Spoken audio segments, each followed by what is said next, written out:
एक साधक ने परम संत पूज्य स्वामी शरणानंद जी से पूछा कि मैं का स्वरूप क्या है, मैं क्या हूं।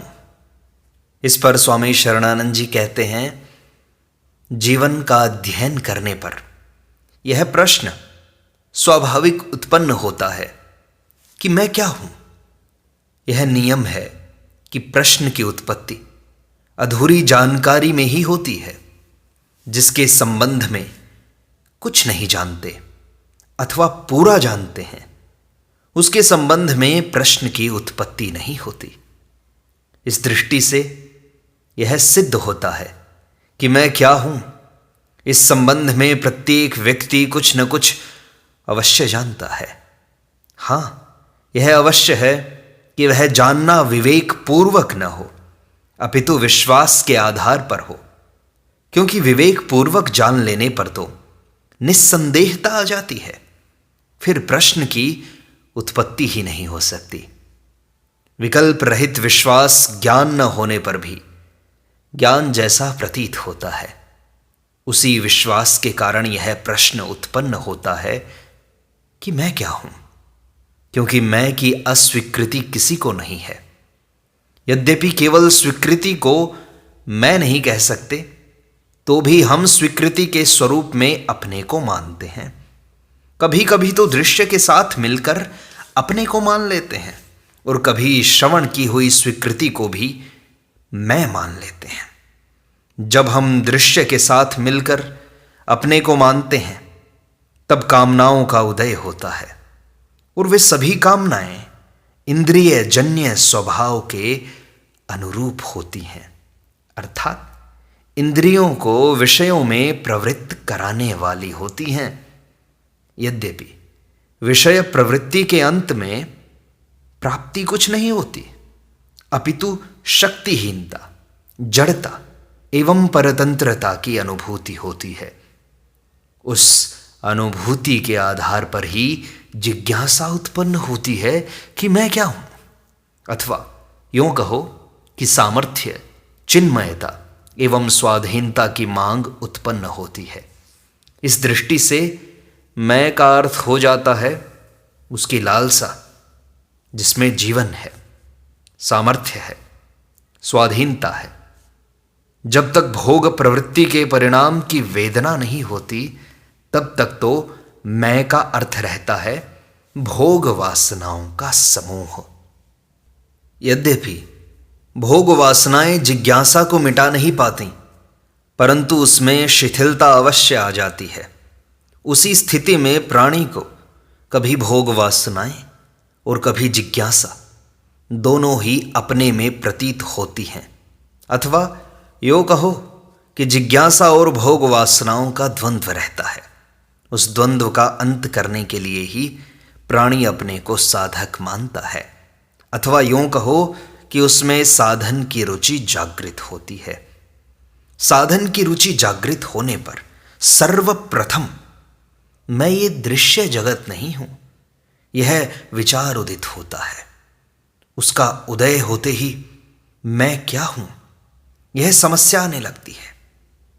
देह के साथ अपने को मिला लेना ही दृश्य के साथ मिल जाना है, पर उस देह के प्रति भी अनेक मान्यताएं होती हैं जो साधन रूप हैं। जैसे मैं हिंदुस्तानी हूं, अतः हिंदुस्तान का ह्रास विकास मेरा ह्रास विकास है।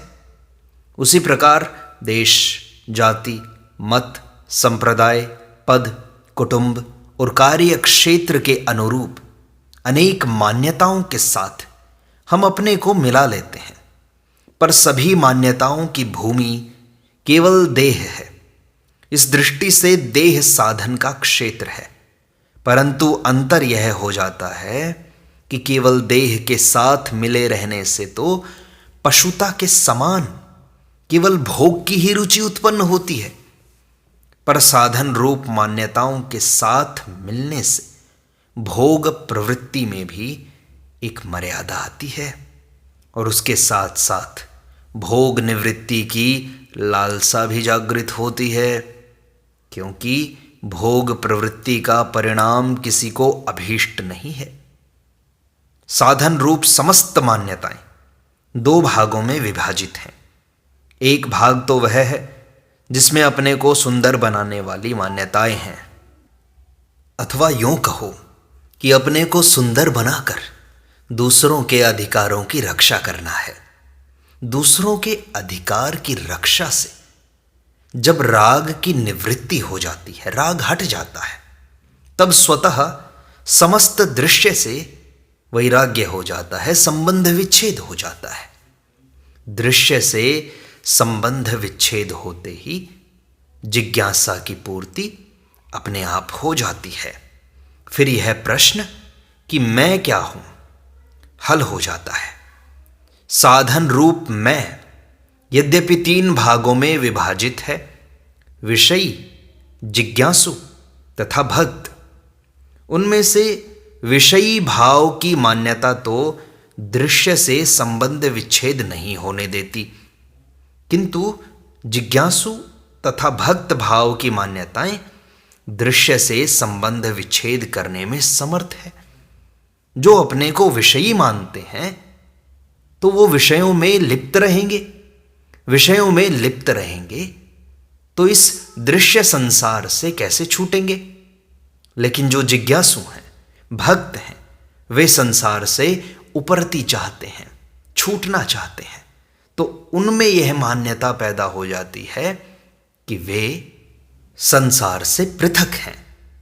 अपने को विषयी मान लेने में उत्कृष्ट भोगों की ही रुचि दृढ़ होती है, जो दृश्य से संबंध जोड़ने लगती है।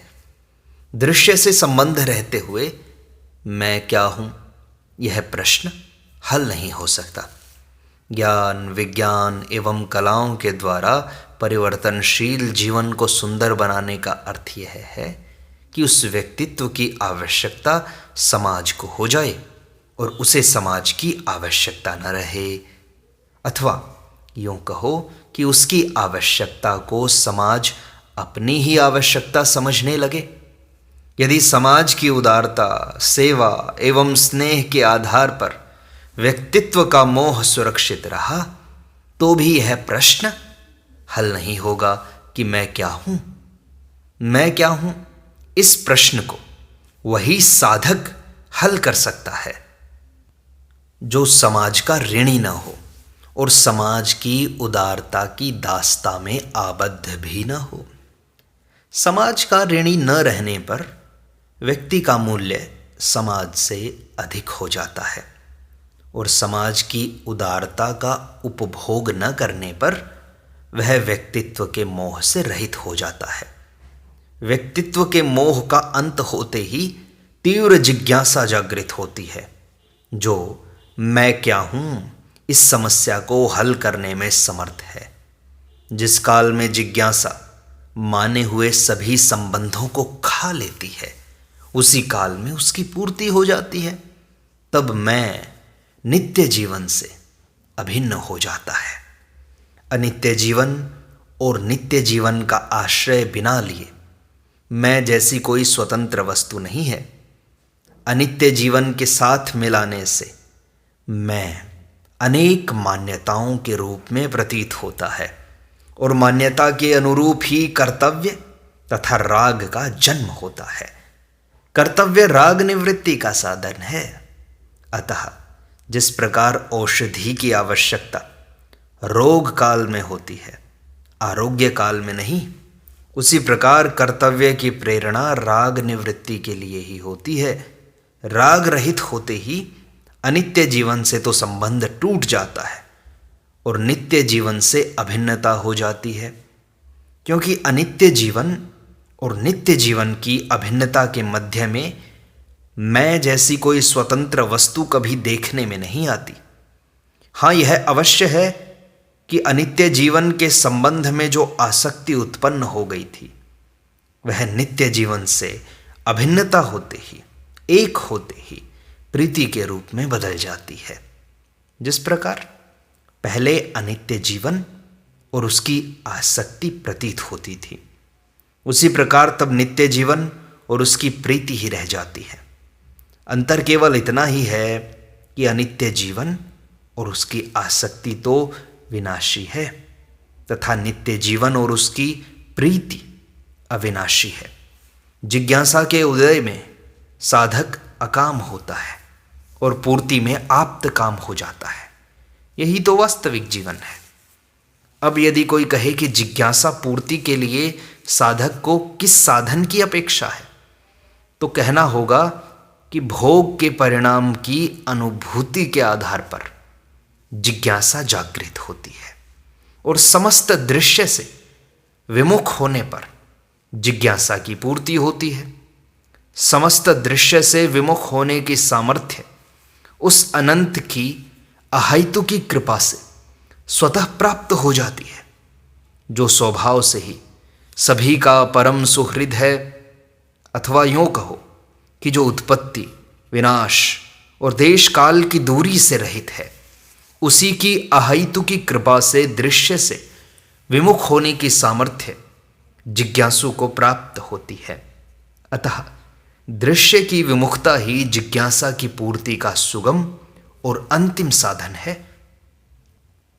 जब किसी कारण से जिज्ञासु मिली हुई सामर्थ्य का सदुपयोग नहीं कर पाता, तब वही कृपा सद्गुरु के स्वरूप में मूर्तिमान होकर जिज्ञासा की पूर्ति कर देती है।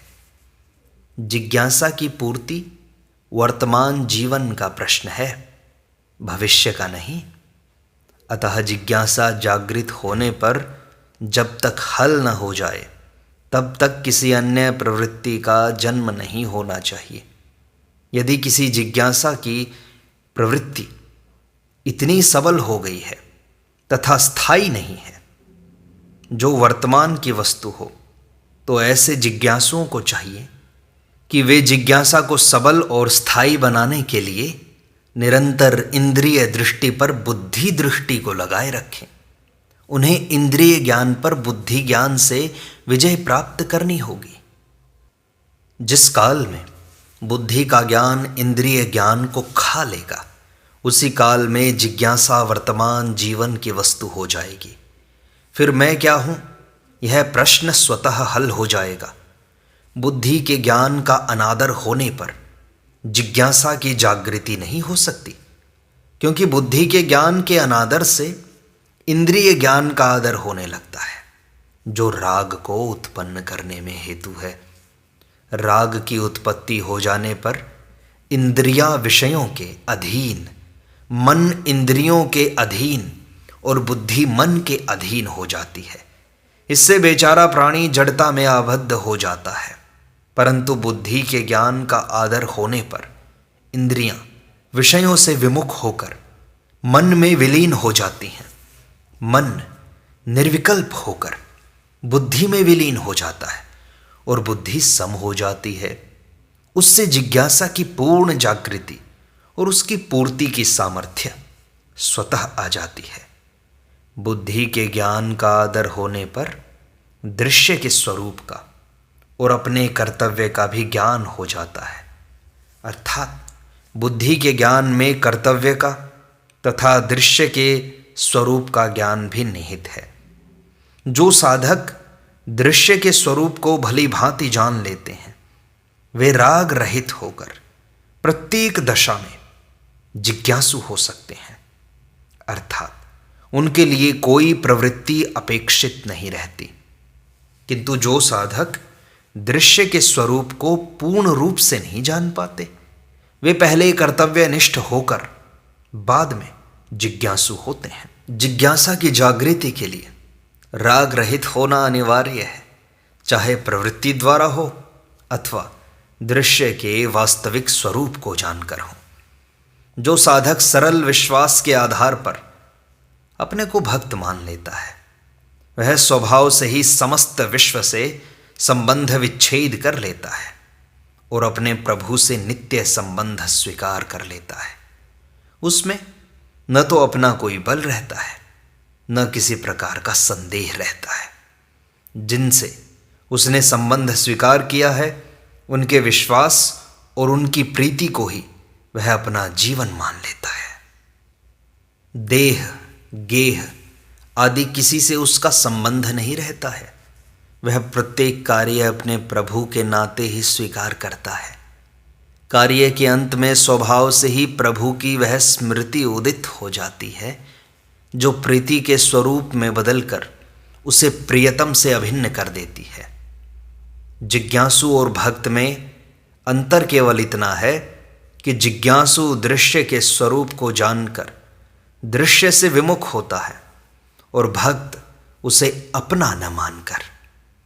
दृश्य से विमुख होने में दोनों समान हैं। जिज्ञासु जानने के पश्चात किसी की सत्ता स्वीकार करता है और भक्त बिना ही जाने विश्वास के आधार पर ही अपने प्रभु की सत्ता स्वीकार कर लेता है। जिज्ञासु जिज्ञासा होकर उस अनंत से अभिन्न हो जाता है जिसकी जिज्ञासा थी, और भक्त भक्ति होकर अपने प्रभु से अभिन्न हो जाता है। जिज्ञासु जिज्ञासा पूर्ति होने पर अमरत्व को प्राप्त करता है और भक्त भक्ति होकर अपने प्रेमास्पद के प्रेम को प्राप्त करता है। जिज्ञासु का मैं अमरत्व से अभिन्न हो जाता है और भक्त का मैं प्रेमास्पद का प्रेम हो जाता है। विषयी का मैं एकमात्र विषयों की आसक्ति के रूप में ही प्रतीत होता है। जिज्ञासु का मैं अमरत्व से अभिन्न हो जाता है और भक्त का मैं प्रेम हो जाता है। जो मैं विषयों की आसक्ति के रूप में प्रतीत होता है वह अभाव रूप है, क्योंकि विषयासक्ति में जीवन नहीं है। जिज्ञासु का मैं जिज्ञासा काल में केवल जिज्ञासा है और जिज्ञासा की पूर्ति में उसका कोई स्वतंत्र अस्तित्व नहीं है, क्योंकि जिज्ञासा उससे अभिन्न हो जाती है जिसकी वह जिज्ञासा थी। भक्त का मैं आरंभ में तो प्रभु का विश्वास और प्रभु के संबंध के रूप में प्रतीत होता है, परंत में प्रभु का प्रेम हो जाता है। प्रेम और प्रेमास्पद में जातीय एकता है। इस दृष्टि से मैं अभाव, अमरत्व या प्रेम ही है और कुछ भी नहीं। इस प्रकार सत्संग का यह भाग संपूर्णता को प्राप्त होता है। शेष अगले अंक में है।